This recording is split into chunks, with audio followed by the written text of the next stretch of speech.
Selamat siang anak-anak. Pada pertemuan kali ini kita akan membahas mengenai pendidikan Mesir.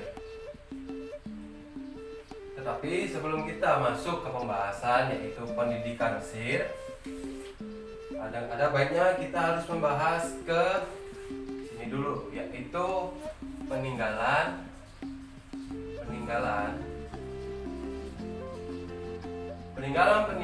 Mesir zaman Firaun, anak-anak. Kenapa Pak bilang begitu? Karena ini di sini ada piramida Giza, anak-anak. Kedua ada Sphinx. Yang mana? Bentar. Piramida Giza ini kan itu memiliki bobot, dalam artian batu penyusunnya itu untuk membentuk sebuah piramida itu diperkirakan per batu itu memiliki bobot lebih dari 1 ton. Dari sini bisa kita tarik kesimpulan, maksudnya bagaimana caranya mereka membawa batu-batu yang berat itu untuk capai ke titik pembuatan piramida, dan bagaimana cara mereka untuk mengangkat batu itu ke atas piramida untuk ditumpuk. Tetapi perlu saya beritahu juga kepada kalian anak-anak, piramida dan Sphinx itu memiliki satu persamaan, yaitu satu, sebagai tempat makam raja. Yang kedua, sebagai tempat pelindung makam raja itu sendiri. Kenapa Bapak bilang Sphinx dan piramida ini merupakan tempat atau bangunan yang melindungi makam Raja Firaun? Ada yang tahu anak? Ada yang tahu? Kalian mungkin tahu? Oke. Alasannya simpel. Firaun itu adalah orang kaya. Di zaman dulu, tepatnya ketika Firaun ini wafat atau meninggal, dia pasti akan dimumifikasi, pasti.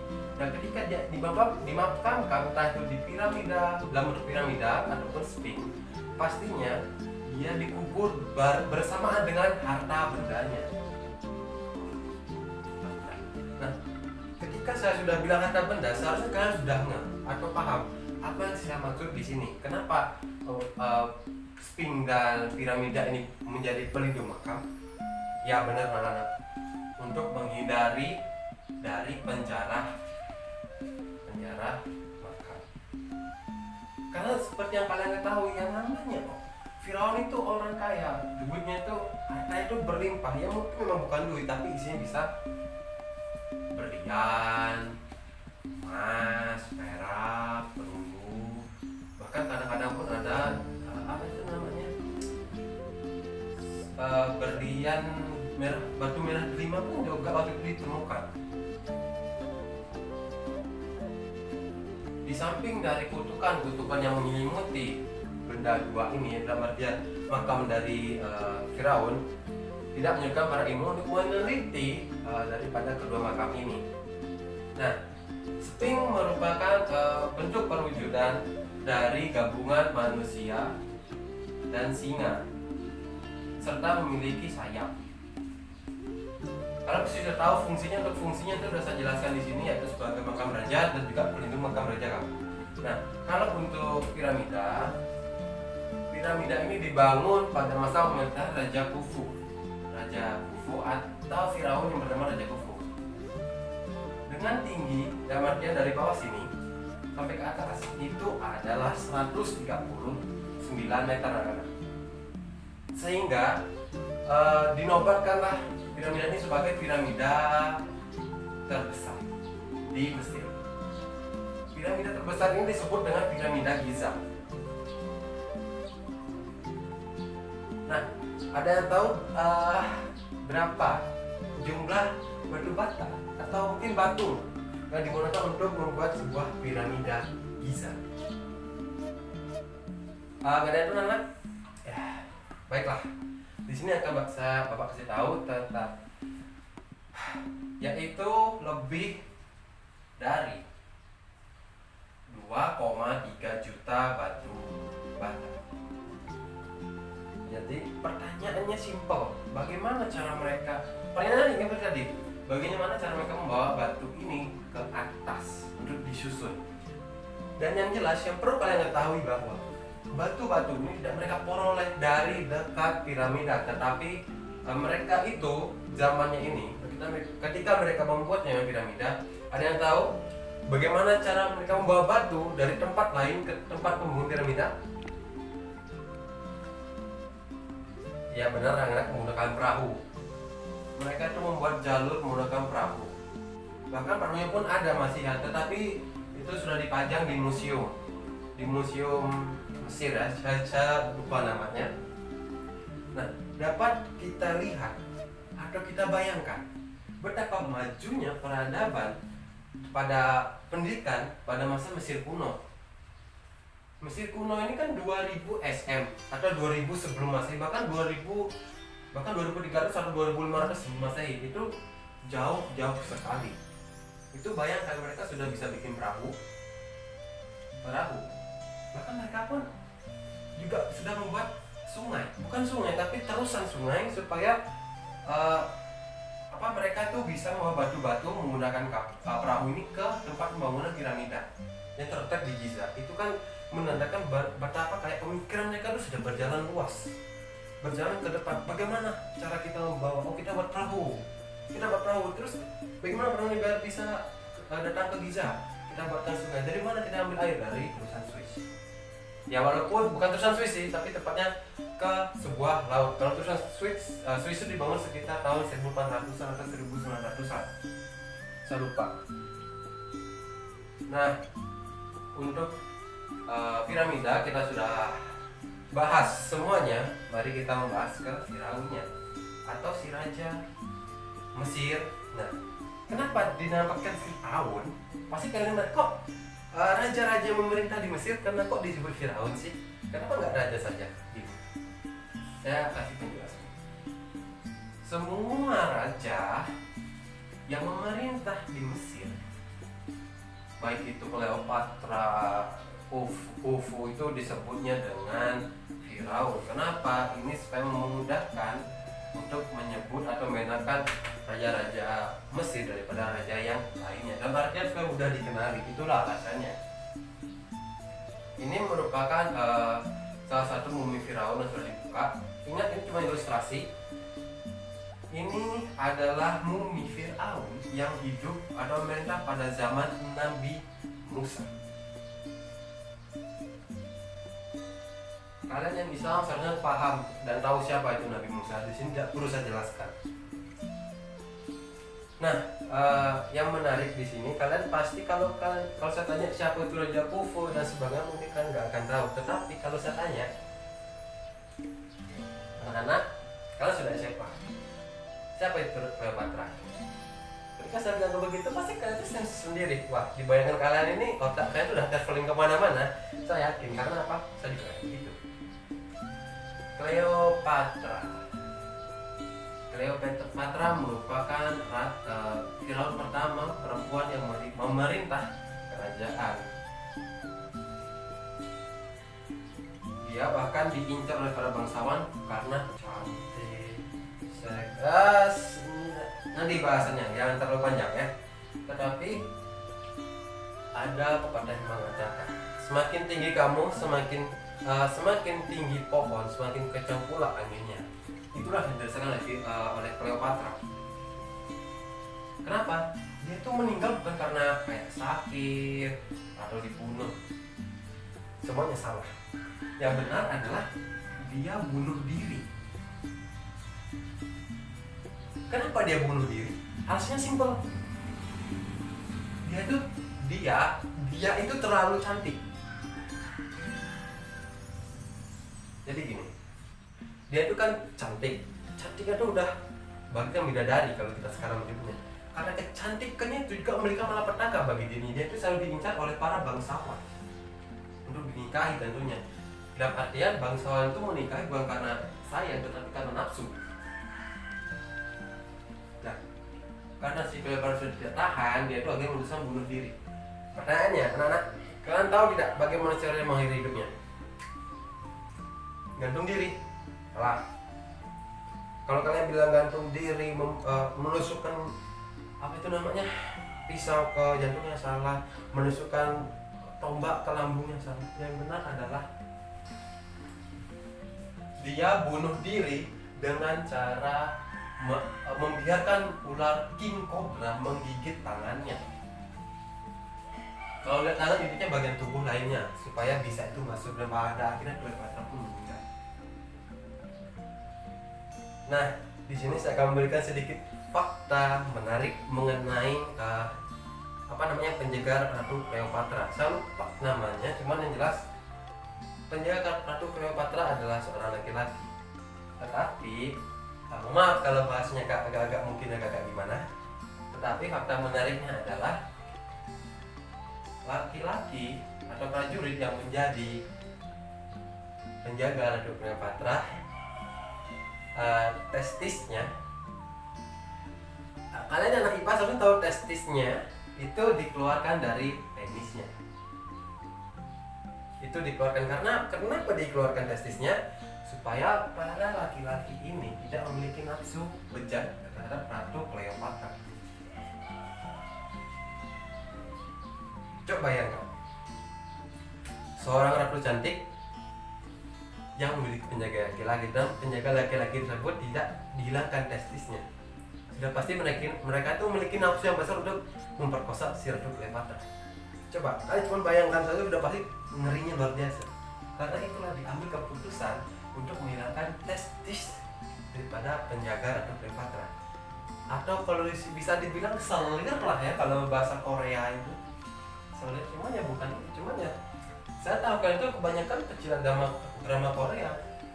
Nah, karena kita sudah pendahuluan sudah kita bahas, jadi kan kalau kita lihat lagi nih, kan baru di zaman Mesir kuno, masa pemerintahan Firaun itu pemerintahan sudah maju, dalam artian mereka bisa membuat piramida, buat sphinx, mereka pun bisa memumifikasi Firaun. Bahkan, mohon maaf, salah seorang Firaun diminta dimumifikasi dengan penis yang berdiri. Kenapa dibuat berdiri? Karena supaya menunjukkan bahwa dia itu masih berkuasa, dan artinya itu masih hidup, dan itu ada, nyata, kan bisa cari sendiri bukan? Nah, kan kalau kita lihat itu sudah sangat maju anak-anak. Mereka tuh paham bagaimana cara mereka memindahkan batu-batu yang berat lebih dari 1 ton atas menara, karena piramida yang tinggi itu 139 meter, yang hampir menyentuh angka 140 meter. Bayangkan ketinggiannya, tinggi sekali tuh anak-anak. Mereka juga bisa membuat patung Sphinx. Sphinx ini pahatan yang mereka buat. Ininya badannya itu adalah singa, ininya manusia, dan di sini ada sayapnya. Karena pendidikan yang maju dari zaman Firaun kuno, sehingga tidak heran apabila Mesir menjadi negara dengan pendidikan terbaik di dunia, walaupun universitas terbaik ada di Amerika Serikat. Nah, kita akan masuk ke pendidikan Mesir tahun modern atau zaman modern. Mana? Pendidikan zaman modern ini dimulai tahun 1981. Ya, saya akan menjelaskan sepertinya pendidikan di Indonesia. Tempatnya habis, kenapa ya? Pendidikan di Mesir itu terdiri dari 3 tahap atau 3 tingkatan lah kalau bisa.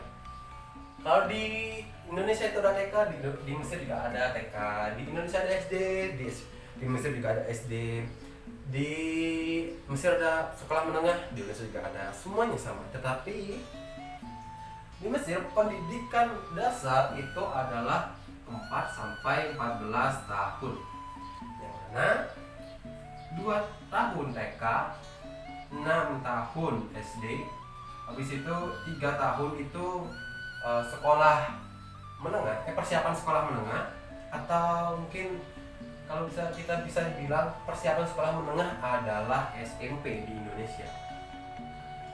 Habis itu dan yang 3 tahun lagi adalah sekolah menengah, ya kan, sudah benar. Jadi total 14 tahun mereka sekolah, dalam artian dari usia 4 sampai 12, dari usia 4 sampai 14 tahun. Nah, sebentar, saya tadi mau ngomong apa? Saya lupa ini. 2, 4, 3, 2. Habis itu kalau pendidikannya itu kan, aduh kok saya lupa, saya mau apa tadi, untuk pendidikan di Mesir dari 14. Ya udah, kita lanjut saja karena saya lupa tadi semua apa. Kalau nanti saya ingat kita akan lanjut. Nah, ini merupakan salah satu contoh daripada, ini adalah murid gabungan TK dan SD. Ini mereka tuh bersekolah ya. Ini kalau sudah foto bersama. TK kan 2 tahun dan SD 6 tahun. Nah, ini merupakan salah satu foto mahasiswa Indonesia yang ada mahasiswa Indonesia yang kuliah di Mesir, yaitu Universitas Al-Azhar Mesir. Itu universitas yang sudah sangat terkenal, bahkan banyak mahasiswa internasional selain yang dari Indonesia, bahkan banyak yang dari luar. Maksudnya tidak hanya dari Indonesia, entah itu dari Indonesia ada, ada juga yang dari Amerika, Kanada, Spanyol dan lainnya. Kalau nanya terus misalnya kalian bertanya, Pak, terus kalau pendidikan di Mesir itu ada berapa jenis sih? Maksudnya sekolah gitu. Baiklah, anak di sini secara umum sebenarnya sih ada 4, yaitu negeri, sekolah Arab, eksperimental, good school, dan swasta. Cuman swasta nggak saya masukkan karena kalau swasta itu simple ya, kata penjelasannya itu kalau yang namanya swasta kita tuh bayar sendiri, itu saja. Walaupun ada gratisnya, tapi itu tidak selamanya. Kita akan bahas yang 3 ini dulu. 3. Yang pertama adalah sekolah negeri. Sekolah negeri simpel, dikelola pemerintah. Ini merupakan pendidikan gratis bagi masyarakat Mesir, tetapi apabila ya ada siswa yang datang ke sekolahan itu dari luar negeri, yang dari luar Mesir lah, mereka itu harus membayar biaya penuh, penuh yaitu 1.500 USD. Saya lupa kalau 5.000 USD berapa rupiah. Nah, kalau yang sekolah negeri mereka cukup bayar uang pendaftaran, habis itu free, sisanya gratis. Kalau di Indonesia, iya sekolahnya gratis, per bulan bayar. Nah, terus yang lebih bagusnya lagi, di setiap sekolah baik itu negeri, swasta, Arab, dan logic school itu ada namanya asrama. Tetapi asrama ini diperuntukkan untuk semua siswa atau mahasiswa, tetapi karena masyarakat Mesir, mahasiswa-siswa Mesir itu dekat-dekat dengan kampus dan sekolah, jadi yang tinggal di asrama itu yang dari siswa Mesir sedikit, kebanyakan dari yang internasional.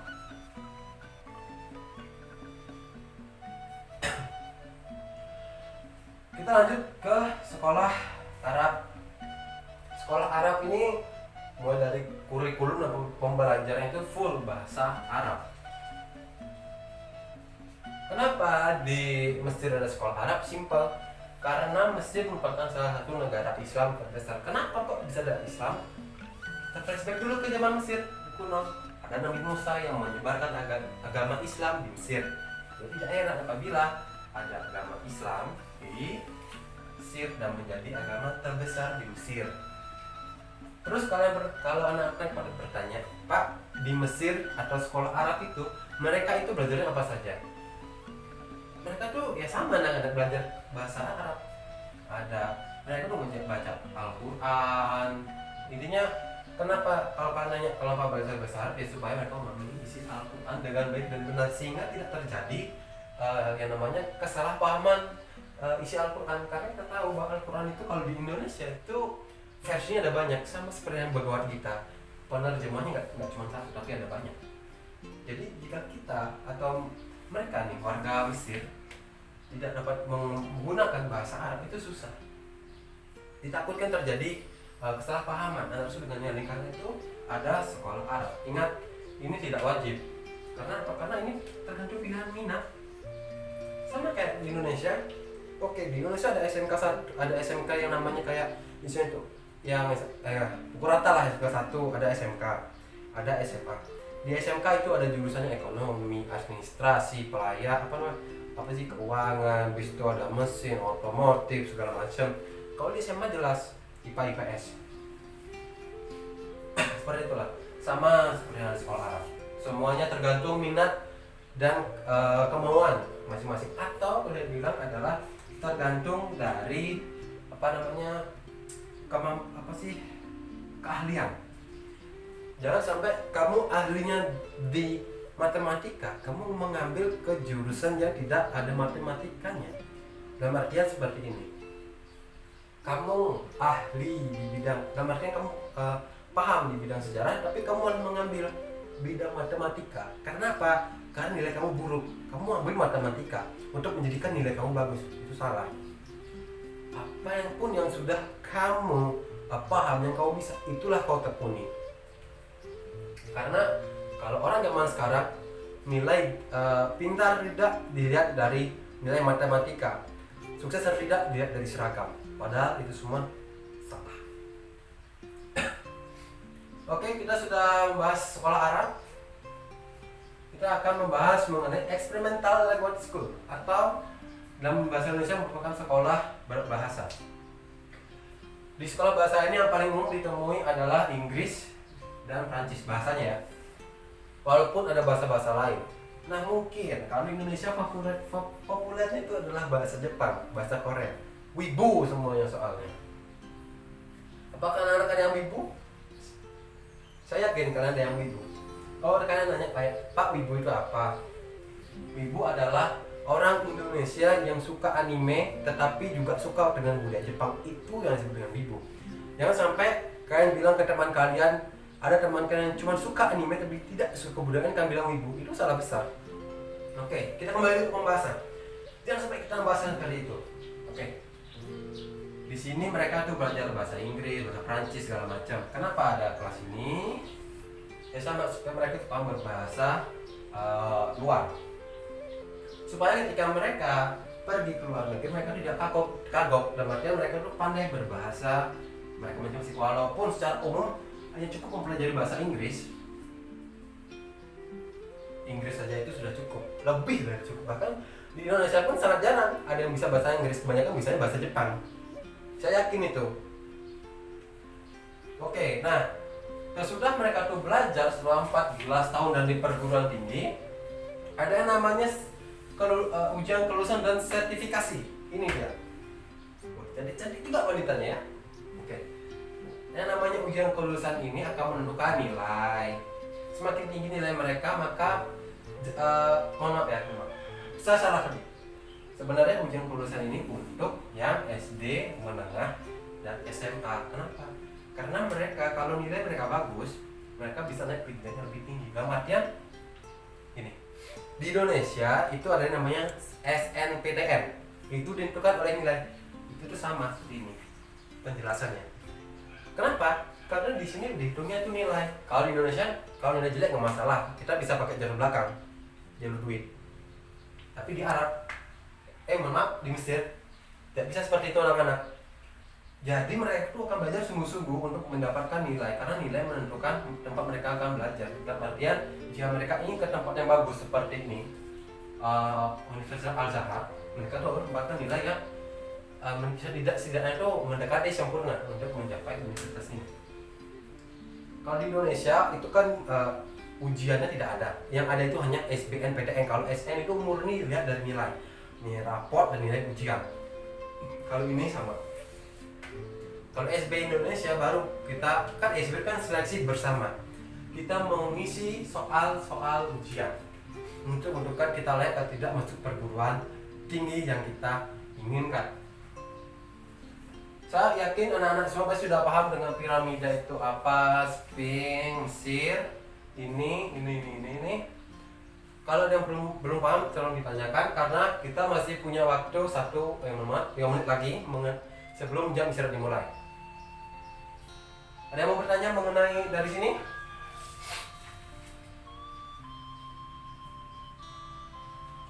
Ada yang nanya? Baiklah, kalau emang tidak mau bertanya, Bapak akhiri. Mungkin kita cukupkan saja pertemuan kita pada siang hari ini. Sampai di sini Bapak akhiri. Selamat siang dan jangan keluar kelas sebelum bel berbunyi.